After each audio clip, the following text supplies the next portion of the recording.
பாப்பா பேர் என்னது? எத்தனை வயசு ஆகுதுங்க? பாப்பாக்கு இப்போ தான் 2 வயசு ஆகுது. இப்போ ரோஸ் பேர்.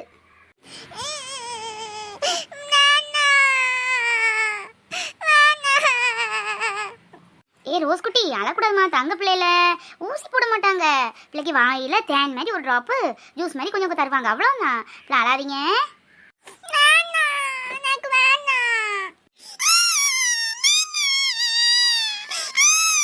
ஐயோ நீ அழ ஆரம்பிச்சிட்டியா? அதியா குட்டி அழக்கூடாது, அம்மா சொல்லி தானே கூட்டிட்டு வந்தேன் பிள்ளைய. அழக்கூடாது, நல்ல பிள்ளைல. அது அப்படிதான், ஒரு குழந்தைங்க அழும்போது இன்னொரு குழந்தைங்க அழகான் செய்வாங்க. வாய் லேச தரமா ஆகாமி. பாட்டி எனக்கு பயமா இருக்கு. ஐயோ மொட்டை பயப்படாத, அதெல்லாம் ஒன்றும் இல்லை. ஒரு தேன் போல ஒரு துளி தருவா ஒரு மருந்து, அதை தான் குடிக்கணும். இதுக்கு தான் போட்டு பயந்துடக்க. அடுத்தது வாங்க.